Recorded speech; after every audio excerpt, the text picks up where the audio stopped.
Hi friends, எல்லோருக்கும் வணக்கம். எல்லோரும் எப்படி இருக்கீங்க? நல்லா இருக்கீங்களா? இன்றைக்கி அந்த கதையோட அடுத்த பகுதி தான் பார்க்க போகிறோம். அதுக்கு முன்னாடி நீங்கள் செய்ய வேண்டிய விஷயம் என்ன அப்படின்னு கேட்டிங்கன்னா, மறக்காமல் நம்ம சேனலை சப்ஸ்கிரைப் பண்ணிக்கோங்க. கீழே இருக்க பெல் பட்டனையும் கிளிக் பண்ணுங்கள். அப்போ தான் நான் போகிற வீடியோஸ் எல்லாமே உங்களுக்கு உடனுக்குடனே நோட்டிஃபிகேஷன் வரும். ஸோ மறக்காமல் சேனலை சப்ஸ்கிரைப் பண்ணிவிட்டு வீடியோ பாருங்கள் ஃப்ரெண்ட்ஸ். வாங்க நம்ம கதைக்குள்ளே போகலாம். அப்புறம் நான் வந்து ஒரு ஒரு வாரத்துக்கு அப்புறம் வந்து அந்த வேலையிலேயே ஜாயின் பண்ணுறதுக்காக வந்து நான் திருப்பியுமே அந்த ஆஃபீஸில் போய் கேட்டேன். ஏன்னா முதல்ல வந்து இன்டர்வியூ அட்டன் பண்ணேன். ஆனால் வந்து அவங்க செலக்ட் ஆகிட்டீங்க, ஒரு 2 நாளில் வந்து ஜாயின் பண்ணிக்கோங்க அப்படின்னு சொன்னாங்க. ஆனால் வந்து வீட்டில் வந்து அம்மா அப்பா 2 பேருமே வந்து வேணாம், அவ்வளோ தூரம்லாம் வேலைக்கு போக வேண்டாம் அப்படி இப்படின்னு சொன்னாங்க. அண்ணனும் அதே சொன்னான். ஆனால் எனக்கு வந்து அதில் விருப்பம் இல்லை. ஏன் அப்படின்னா, இவ்வளோ தூரம் காசு செலவு பண்ணி படிக்க வச்சுருக்காங்க. இன்னும் ஒரு வருஷத்தில் வந்து கல்யாணம் பண்ணி கொடுக்குறேன்னு வேறு சொல்கிறாங்க. அப்படி இருக்கிறப்போ நமக்குன்னு ஒரு வேலை இருக்கணும். என் ஃப்ரெண்ட்ஸுங்க எல்லாமே சொன்னது அதான். நமக்குன்னு ஒரு வருமானம் இருந்தால் மட்டும்தான் நமக்கு ஒரு மரியாதை இருக்கும். எங்கேயா இருந்தாலும் சரி, நம்ம பிறந்த வீடாக இருந்தாலும் சரி, நம்ம போகிற வீடாக இருந்தாலும் சரி, நமக்குன்னு ஒரு வருமானம் இருந்தால் மட்டும்தான் நம்ம வந்து அதை இது பண்ணிக்க முடியும் அப்படிங்கிற மாதிரி தான் சொன்னாங்க. சரி, ஓகே அப்படின்னு சொல்லிட்டு எனக்கு புரிஞ்சிச்சு. சரி, கரெக்ட், கண்டிப்பாக வந்து நம்மளால் வந்து இதை நம்ம வந்து தக்க வச்சுக்கணும். இதுக்கப்புறம் வந்து நம்மளுக்கு ஒரு வேலை கிடைக்காது அப்படின்னு சொல்லிட்டு அம்மா அப்பா வேணான்னு சொன்னதுனால நான் ஒன்றும் அந்த ஆஃபீஸ்க்கு திருப்பி ரிப்ளை பண்ணவே இல்லை. ஆனால் ஒரு 1 வீக்குக்கு அப்புறம் எனக்குமே வந்து தோண ஆரம்பிச்சிச்சு. என் ஃப்ரெண்ட்ஸ் எல்லாம் சொன்னாங்க, நல்ல கம்பெனி, எதுக்கு நல்ல சேலரி கொடுக்குறாங்க, எதுக்கு நீ இந்த வேலையை வேண்டான்னு சொல்லிட்டு வந்த அப்படின்னு சொல்லிட்டு என் ஃப்ரெண்டு வந்து சொன்னான். அவள் ஒரு ஆஃபீஸில் தான் வேலை பார்த்துட்டு இருந்தா. அவள் சொன்னான், இங்கே வந்து 15,000 சம்பளம், உனக்கு 20,000 சம்பளம் கொடுக்குறாங்கிறப்போ நீ இருந்தீன்னா ஒரு 2-3 இயர்ஸ்ன்னு நல்ல ஒரு சேலரி ஏர்ன் பண்ணுற அளவுக்கு போகலாம். நல்ல ஒரு பொசிஷன் ப்ரொமோஷன்லாம் கிடச்சிச்சின்னா நல்ல ஒரு லெவலுக்கு போகலாம் அப்படின்னு சொல்லிட்டு சொன்னாங்க. சரி, ஓகே அப்படின்னு சொல்லிட்டு அதுக்கப்புறம் தான் எனக்கு புரிய ஆரம்பிச்சிச்சு.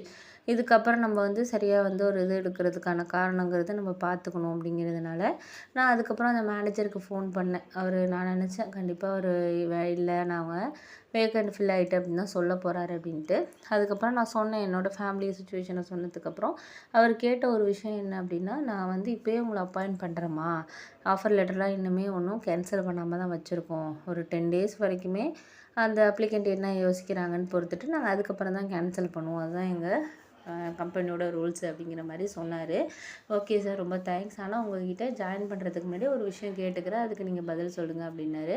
என்ன விஷயம் சார் அப்படின்னு கேட்டதுக்கு, இல்லைம்மா, நாங்கள் வந்து இப்போது நீங்கள் வந்து ஃபேமிலி அது வரக்கூடாது அப்படின்னு சொல்கிறீங்க, நாளைக்கு வந்து ஒரு மாதம் வந்துட்டு அப்புறம் நிற்கக்கூடாதுமா, ஒரு 1 இயர் நீங்கள் கான்ட்ராக்ட் படி தான் வேலை செய்கிற மாதிரி இருக்கும். ஏன்னா ஒரு ப்ராஜெக்ட் எடுத்துக்கிட்டோம் அப்படின்னா ஒரு 3 to 4 மந்த்னாச்சும் ஒரு ப்ராஜெக்டில் நீங்கள் ஒர்க் பண்ணுற மாதிரி இருக்கும். அப்படி இருக்கிற சூழ்நிலையில் நீங்கள் வந்து இப்படி பண்ணிங்கன்னா சரியாக வராது அப்படின்னோடனே அதுக்கப்புறம் வந்து நான் முடிவு பண்ணேன். சரி, ஓகே, இதுக்கப்புறம் வந்து நம்ம வந்து சரியாக வராது அப்படின்னு சொல்லிட்டு அவரே வந்து சொன்னார். அப்படிங்கிறதுனால நான் சொன்னேன், இல்லை சார், எனக்கு வந்து வேலை பார்க்குறதுக்கு முழு விருப்பம் இருக்குது, விருப்பம் இல்லாமலாம் கிடையாது, கண்டிப்பாக வந்து விருப்பம் இருக்குது அப்படின்னு சொல்லிட்டு சொன்னோம். சொன்னதுக்கப்புறம் வந்து சரி சரி பார்த்துக்கலாம், நம்ம வந்து ஒரு சில விஷயங்களை வந்து யோசித்து தான் பண்ணணும். ஆனால் வந்து நீங்கள் வந்து உங்கள் கெரியரை பற்றி நீங்கள் தான்மா யோசிக்கணும். வீட்டில் இருக்கவங்க வேண்டான்னு தான் சொல்லுவாங்க.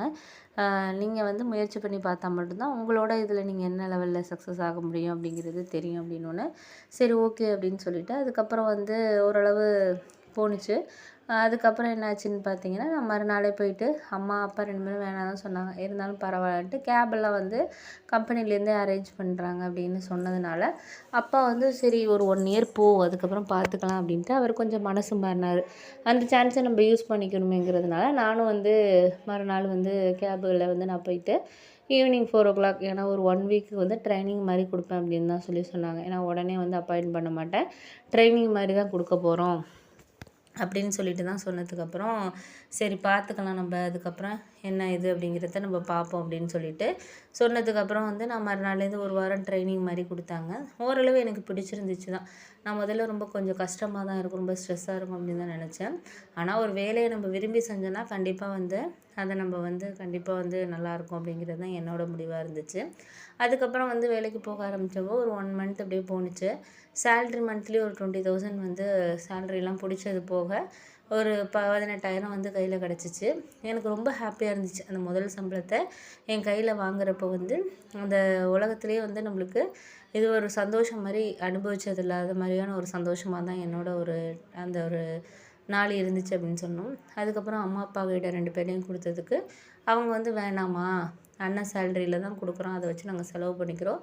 உன்னோடத்த நீ வந்து பேங்க்கில் போட்டு வச்சுக்கோ, பேங்க்கில் போட்டு வச்சுட்டு உன்னோட செலவு போக மீதியை வந்து நம்ம நகை இந்த மாதிரி எடுக்கிறதுக்கு உன்னோட கல்யாணத்து செலவுக்கு யூஸ் பண்ணிக்கலாம். ஏன்னா அப்போதைக்கு நம்மளால் வந்து பணம் ரெடி பண்ணுறதுங்கிறது கஷ்டமாக இருக்கும். அதனால் முடிஞ்ச வரைக்கும் நம்ம இது பண்ணிக்கலாமா அப்படிங்கிற மாதிரி அப்பா என்கிட்ட சொன்னார். சரி ஓகே, அதுவும் நல்லது தானே, நம்ம சம்பாதிக்கிறது நமக்கான ஒரு சேமிப்பாக இருந்தால் நல்லாயிருக்கும் அப்படின்னு சொல்லிட்டு சரிப்பா அப்படின்னு சொல்லிட்டு பேங்க்கில் போட்டுட்டேன் அந்த பணத்தை. அதுக்கப்புறம் வந்து நான் அண்ணனோட இந்த முடிவுக்கு வந்து சரி அப்படின்னு சொல்கிறதுக்கு காரணம் வந்து அண்ணன் எது செஞ்சாலும் கொஞ்சம் கரெக்டாக இருக்கும் அப்படின்னு சொல்லிட்டு அம்மாவும் சரி அப்பா எல்லாருமே வந்து நம்புவாங்க. ஏன்னா வந்து அண்ணன் வந்து ஸ்கூல் படிக்கிற காலத்துலேருந்தே வந்து ஓரளவு வந்து ரொம்ப கஷ்டப்பட்டு தான் படித்தார் வேலைக்கெலாம். அதுக்கப்புறம் காலேஜ் போனதுக்கப்புறமும் வேலைக்கு பார்ட் டைமாக வேலைக்கு போயிட்டு அதுக்கப்புறம் அந்த வேலையிலேருந்து தான் வந்து கொஞ்சம் வர்ற காசை வச்சு தான் வந்து அவர் காலேஜ் ஃபீஸ்லாம் கட்டிக்கிட்டார். ஆஃப் டே காலேஜ்னால் ஆஃப் டே வேலைக்கு போகிறார், அப்படி தான் படித்தார். அப்போ நான்லாம் ஸ்கூல் படிச்சுக்கிட்டு இருந்தேன். அப்போ வந்து ஆட்டோ டிரைவருங்கிறதுனால அந்தளவுக்கு வருமானம் இருக்காது. அக்கா வந்து கல்யாணம் பண்ணி கொடுக்குற டைம்லலாம் பார்த்திங்கன்னா அண்ணா வந்து காலேஜ் படிச்சுக்கிட்டு இருந்தார். அப்போக்கி ரொம்ப வீட்டில் கஷ்டம். என்னன்னா அந்தளவுக்கு சாப்பாட்டுக்கே வந்து ரொம்ப ஒரு மாதிரி கஷ்டப்படுற சூழ்நிலை அப்படின்னு சொல்லலாம். அந்தளவுக்கு ஒரு கஷ்டமான சூழ்நிலையில் தான் வந்து நானும் இருந்தேன். இருந்தாலும் அண்ணன் வந்து அதெல்லாம் பார்த்து வளர்ந்ததுனால எனக்கு வந்து அப்பாவுக்கு அடுத்தது வந்து அண்ணன் வந்து ஒரு நல்ல ஒரு எப்படி சொல்கிறது, இந்த காலத்தில் இருக்க எல்லா பசங்களுமே வந்து அவங்க குடும்ப சூழ்நிலையை புரிஞ்சுக்கிட்டு இதாக இருப்பாங்க அப்படின்னு சொல்லிட்டு சொல்ல முடியாது. ஆனால் வந்து எங்கள் அண்ணன் வந்து அந்த சூழ்நிலையிலையும் எங்களோட சூழ்நிலையை புரிஞ்சுக்கிட்டு அவங்க வந்து இது பண்ணுறாங்க அப்படிங்கிறப்ப எனக்கு ரொம்ப சந்தோஷமாக இருந்துச்சு. அதெல்லாம் பார்க்குறப்ப சரி ஓகே அப்படின்னு சொல்லிட்டு அண்ணனோட கஷ்டத்தை பார்க்குறப்ப தான் எனக்கு இன்னும் நல்லா படிக்கணும். அண்ணன் வந்து அவங்க பார்ட் டைமாக வேலை பார்த்துக்கிட்டே ஃபீஸ் கட்டி படிக்கிறாங்க, அதனால நம்ம ஸ்கூலில் நல்லா மார்க் எடுக்கணும் அப்படின்னு சொல்லிட்டு நான் ரொம்ப ஹார்ட் ஒர்க் பண்ணி தான் படித்தேன். படித்ததுக்கப்புறம் பார்த்திங்கன்னா ஓரளவு நல்ல ஒரு மார்க் எடுத்தேன். அதனால் எனக்கு ஃப்ரீயாகவே காலேஜ் கிடச்சிச்சு. ஏன்னா அந்த மார்க்குக்கு வந்து நான் தான் ஸ்கூல் ஃபஸ்ட்டுங்கிறதுனால எனக்கு சார்லாம் வந்து ரெக்கமெண்ட் பண்ணி ஒரு ப்ரைவேட் காலேஜில் வந்து ஃப்ரீயாகவே எனக்கு சீட் 3 வருஷமும் படிக்கிறதுக்கு வாங்கி கொடுத்தாங்க.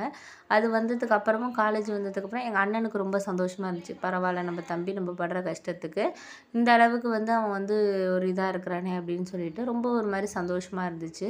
அண்ணன் வந்து ரொம்ப ஹாப்பியாகவே வந்து இது பண்ணார், என்ன நல்லா மோட்டிவேட் பண்ணார். நீ காலேஜ்லேயும் நல்லா படித்து ஒரு வேலைக்கு போகணும் அப்படின்னு சொல்லிட்டு. அண்ணன் வந்து ஒரு மேனுஃபேக்சரிங் கம்பெனியில் வந்து வேலை பார்த்துட்டு இருந்தார். ஒரு 20,000 சம்பளத்துக்கு தான் வேலை பார்த்துட்டு இருந்தார்.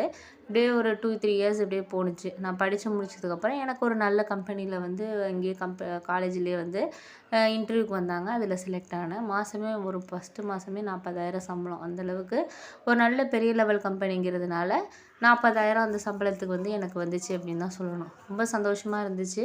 அண்ணங்கிட்ட தான் அந்த விஷயத்த மொத நான் வந்து போய் சொன்னேன். அம்மா அப்பாவை காட்டியும் அண்ணங்கிட்ட தான் சொன்னேன். அண்ணன் வந்து ரொம்ப சந்தோஷப்பட்டார். அதுக்கப்புறம் வீட்டில் வந்து நான் வேலைக்கு போக ஆரம்பித்தேன் கொஞ்சம் கொஞ்சமாக. அதுக்கப்புறம் அப்பாவுக்கும் உடம்பு முடியாதனால அவர் ஆட்டோ போட்டாமல் வீட்டில் தான் வந்து ஒரு மளிகை கடை மாதிரி வந்து அம்மாவும் அப்பாவும் மாவு அரைச்சி விற்கிறது இந்த மாதிரி தான். ஏன்னா அவங்க வந்து குடும்ப செலவுக்கு நம்ம பையங்களையும் நம்பி இருக்கக்கூடாதுங்கிறதுனால அவங்க வந்து சரி உட்காந்து வீட்டிலே இருக்கிற மாதிரி வந்து அவர் மளிகை கடை இந்த மாதிரி ஒரு சில காய்கறிகள் இதை மட்டும் வாங்கி வீட்டில் விற்கிறது மாதிரி இது பண்ணார். ஓரளவு ஒரு நாளைக்கு ஒரு 200-300 அந்த மாதிரி லாபம் கிடச்சிச்சு. அதை வச்சு குடும்ப செலவை பார்த்துக்கிட்டோம். அதுக்கப்புறம் வந்து அப்பா என்ன சொன்னாருன்னா, அண்ணனுக்கு வந்து கல்யாணம் பண்ணணும், அவனுக்கூட படித்தவனுங்க எல்லாருக்கும் கல்யாணம் ஆகி குழந்தைங்கலாம் இருக்குப்பா அப்படின்னோடனே எனக்கு என்னென்னா அண்ணனுக்கு வந்து ஒரு நல்ல ஒரு வீடு கட்டிட்டு நம்ம ஒரு கல்யாணம் பண்ணணும் அப்படிங்கிறது தான் என்னோட ஆசை. நாங்கள் இருந்து சொந்த வீடு தான் இருந்தாலும் சொந்த வீடே இருந்தாலும் வந்து ஓட்டு வீடு மாதிரி, அதுவும் ஒரு பழைய வீடு அப்படிங்கிறதுனால பொண்ணு கொடுக்குறவங்க யோசிப்பாங்க. அது ரூமெல்லாம் அந்த வீட்டில் கிடையாது, சும்மா ஹால் அந்த மாதிரி தான் கிச்சனு. அதனால் எங்கள் அப்பா கிட்ட சொன்னப்போ என்னப்பா நம்மள்ட்ட வருமானம் இருக்குது இப்போ வீடு கட்டுறதுக்கு அப்படின்னோடனே அப்புறம் வந்து அம்மா சொன்னாங்க, இது மாதிரி அவனோட சம்பளத்தில் வந்து நான் வந்து கொஞ்சம் சேர்த்து வச்சுருக்கோங்க. அதில் வந்து ஒரு 4-5 லட்ச ரூபா வந்து சேர்த்து வச்சுருக்கேன். இன்னும் ஒரு 2-3 சீட்டு போட்டோன்னா இப்போ தான் நம்மளோட அவனும் 2வது பையன் தான் வேலைக்கு போகிறான். அதனால் வந்து அதை இன்னும் ஒரு 2-3 சீட் எடுத்தோன்னா ஒரு 10 லட்ச ரூபாய்க்கு நல்ல வீடாகவே கட்டலாம் அப்படிங்கிற மாதிரி சொன்னோன்னே அதுக்கப்புறம் அப்பா சொன்னார், சரி அதுவும் நல்ல யோசனையாக தான் இருக்குது. நம்ம வந்து இந்த வீட்டை இடிக்காமல் பின்னாடி இருக்கிற இடத்த வச்சு ஓரளவு கட்டிடுவோம். அப்புறம் வந்து முன்னாடி வந்து நம்ம இடிச்சுக்கிட்டு அது முன்னாடி வந்து கடை மாதிரி கூட கட்டி கூட வாடகைக்கு விடலாம்.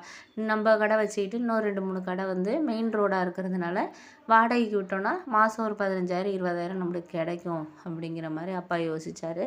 சரின்னு சொல்லிட்டு ஒரு இன்ஜினியர்கிட்ட போயிட்டு பிளான்லாம் வாங்கி அதுக்கப்புறம் வந்து நாங்கள் வந்து கொஞ்சம் கொஞ்சமாக வந்து வீடு கட்ட ஆரம்பித்தோம்.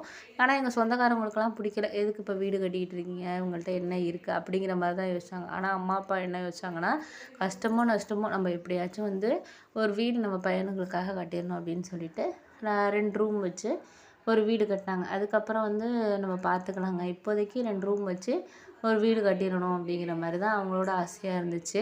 அதுக்கப்புறம் கட்ட ஆரம்பித்ததுக்கப்புறம் வந்து என்னாச்சுன்னு பார்த்தீங்கன்னா, ஓரளவு எங்களுக்கு கடனும் வந்துச்சு.